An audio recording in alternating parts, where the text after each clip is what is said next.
कारण आपण पेपरच्या बातम्या बघितलेल्या आहेत, त्यानंतर इतरही महत्त्वाच्या बातम्या आपण बघूयात। एक ब्रेकिंग न्यूज आहे। राजकीय वर्तुळातून माहिती आणि मवियामधील जागा वाटपाचा तिढा सुटेना।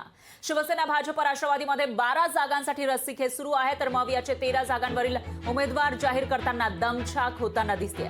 ठाणे, पालघर, नाशिक आणि रत्नागिरी सिंधुदुर्ग या शिवसेनेकडे असलेल्या मतदारसंघावरून माहितीमध्ये रस्सीखेच आहे, तर शिवसेना नेते भाजपवर नाराज असल्याची माहिती आहे। नारायण राणे यांच्या वक्तव्यामुळे ते दुखावल्याची माहिती सुद्धा समोर येते।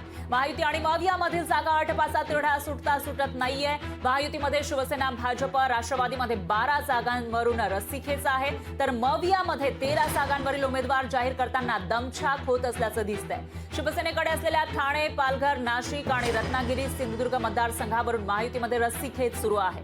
नाशिकची जागा राष्ट्रवादीसाठी सोडू नये यासाठी शिवसेनेवर दबाव वाढताना दिसतोय। एकीकडे ठराविक उमेदवारांसाठी भाजपचा दबाव आणि दुसरीकडे विरोधी वक्तव्य यामुळे शिवसेनेतील नेते दुखावल्याची माहिती सूत्रांनी दिली आहे। त्यामुळे भाजप आणि शिवसेनेमध्ये कटुता निर्माण झाल्याचं समजतंय। तर राणेंना माहितीचा धर्म पाळावा असं शिवसेनेतील नेते सांगतायत आणि यवतमाळ वाशिमचा उमेदवार निश्चित करण्यासाठी मुख्यमंत्री शिंदे यांच्या उपस्थितीमध्ये नेत्यांची मंगळवारी बैठक झाली। यावेळी राणेंनी केलेल्या विधानावर तीव्र प्रतिक्रिया शिंदेंच्या गोटात उमटल्याची माहिती समोर येते। त्यामुळे आता याचे परिणाम नेमके काय होणार ते बघावं लागेल आणि राज्यातील ज्या युत्या आघाड्या आहेत त्यांचं कधी ठरतं तेही बघावं लागणार आहे, कारण लोकसभेची निवडणूक अगदी जवळ आहे।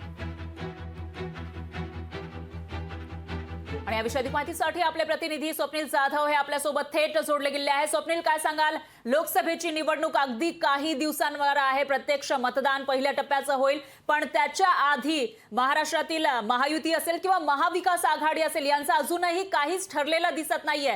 पहिल्या टप्प्यातील जागा जाहीर झाल्या आहेत, तिकडे प्रचार सुरू झालाय, पण इतर जागांचं काय असा सवाल उपस्थित होतोय?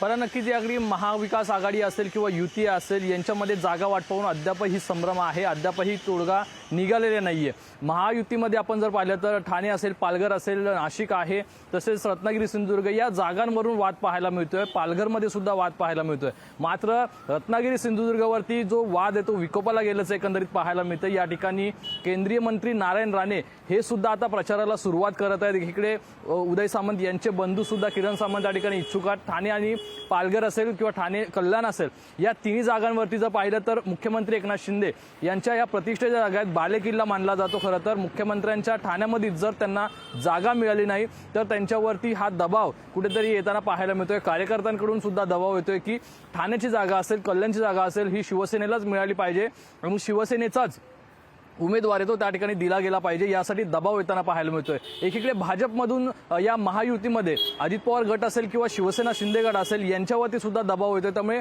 कुठेतरी कटुता निर्माण या महायुतीमध्ये झालेली आहे आणि ज्याप्रमाणे शिंदे गटाच्या नेत्यांची आणि प्रवक्त्यांची विधानं ही भाजप विरोधी येत आहेत, यामुळे कुठेतरी भाजप आणि महायुतीमध्ये संभ्रमावस्था आणि कुठेतरी अलबेल आहे असं या ठिकाणी दिसून येत आहे। कुठेतरी नाराजी या शिंदे गटाच्या आमदारांमध्ये सुद्धा आहे, खासदारांमध्ये सुद्धा आहे। ही जी नाराजी आहे ती आगामी दिवसांमध्ये उफाळून येते का हे पाहणं महत्त्वाचं ठरणार। मात्र काही जागा आहेत, पहिल्या टप्प्यातील जागा वाटप झालेलं आहे, मात्र दुसऱ्या टप्प्यातील जे मतदान असेल, तिसऱ्या टप्प्यातील जे मतदान आहे, ज्या जागांवरती आहे त्या जागा सुद्धा टप्प्याटप्प्याने त्यांच्यावरचा तोडगा आहे तो काढण्यात येत असल्याचं दिसून येतंय। निश्चितच सुनील, पण याच्यामध्ये ज्यांचं जाहीर झालेलं आहे, ज्यांना उमेदवारी जाहीर झालेली आहे त्यांच्यावर सुद्धा आक्षेप घेतले जात आहेत। त्यामुळे आता महायुती असेल किंवा महाविकास आघाडी असेल ते काय तोडगा काढणार याकडे लक्ष असेल।